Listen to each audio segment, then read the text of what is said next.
Mico yacu rero iteka mu byo dukora ibyo ari byo byose tujye twirinda ubutindi, uburiganya.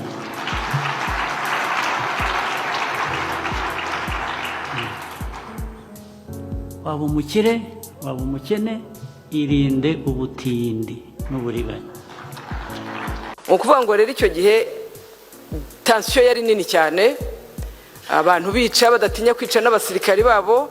Hari umwe batsinze aho mu mbuga bari mu guhunga icyo gihe kubera ko agaragaje imyitwarire yo kuba adashaka kwambuka.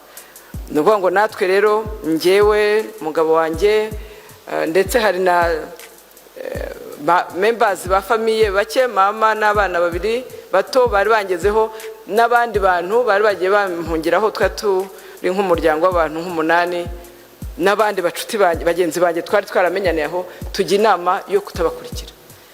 Ariko haboneka bamwe mu bakuru, wenda abakuru mu nzego z'umutekano baramwibuka, mu majoro witwaga Kiza, atugeraho, ntago nari nzi aho aturutse, nta nubwo nari muzi icyo gihe. Aravuga ati mwumvisha amakuru, ati numvise ko mudashaka kugenda, twumvise amakuru ko inkotanyi zahamagaye zishaka abantu bazisanga niba badashaka gukurikira abicanyi. Mba ndiruhukije, ndavuga nicyo nashakaga. Bati rero aratubwira ati navugishije abafaransa, muraza kuzamuka, bari kuri stade ni hari Igihundwe, barabaha ubuhungiro. Ubwo twakomezaga tubeshya uko abandi bapakira basahura. Kwimuka byari ibintu bikomeye, guhunga abantu bahunze ubona igihugu cyose bagitwaye mu modoka, amafrigo, amateleviziyo, ukabona ibintu biteye ubwoba.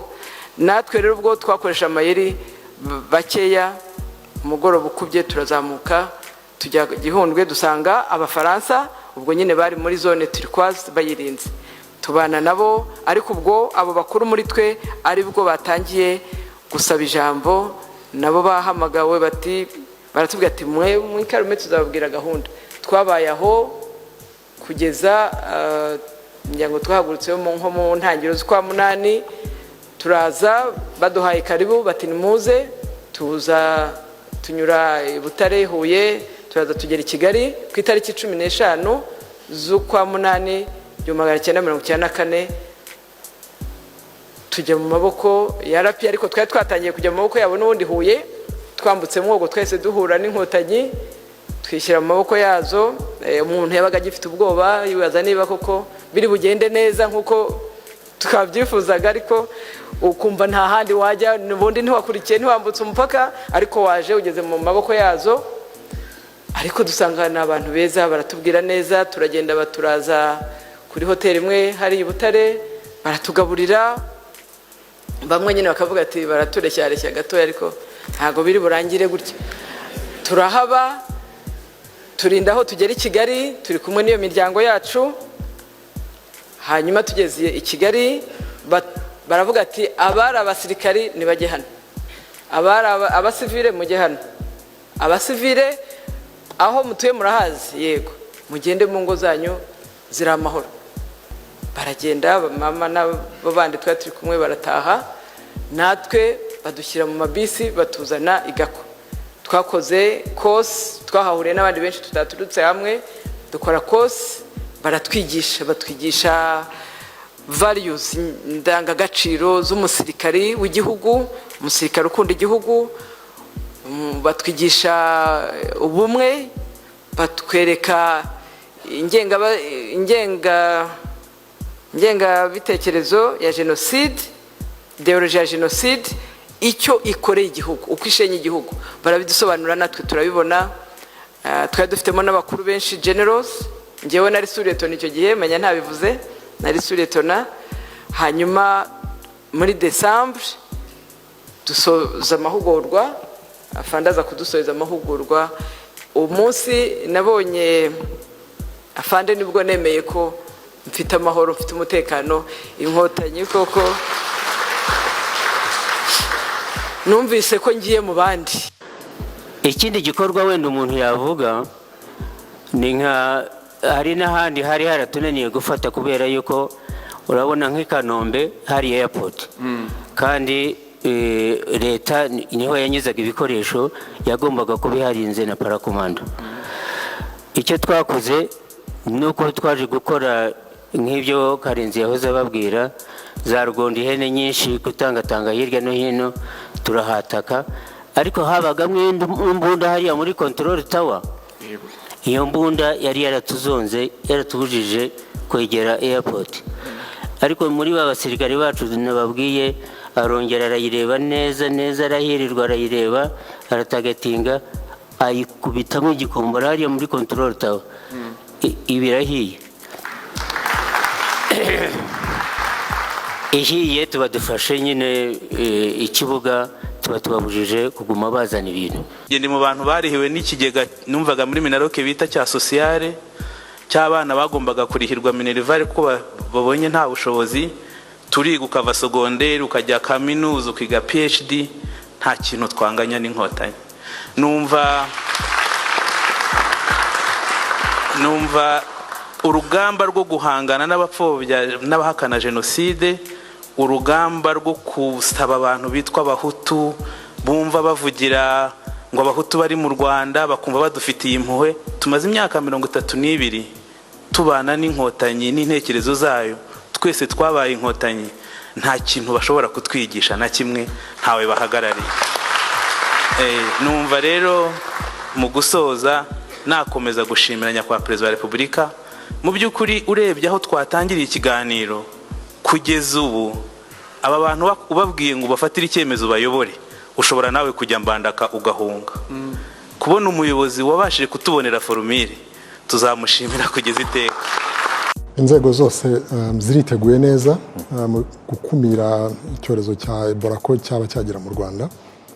Uyu ngubu nta kiragaragara mu Rwanda, nta cyorezo gihari, ariko nubwo kitaragaragara kubera ko kiri mu karere, twebwe tugomba gufata ingamba zo kwirinda. Abayobozi rero b'inzego z'ibanze mu gihugu hose bari gufatanya n'abaturage kugira ngo ingamba z'ubwirinzi zibashe gushyirwa mu bikorwa neza. Icya mbere ni ugusobanurira abaturage no kwigisha neza icyorezo icyo ari cyo, uko cyandura. Ariko ikindi, hari ingamba yo gushyiraho uburyo bwiza bwo kugendanira no guhahirana, ariko budashobora kutuzanira icyorezo, kuko kugendanirana no guhahirana birakomeza.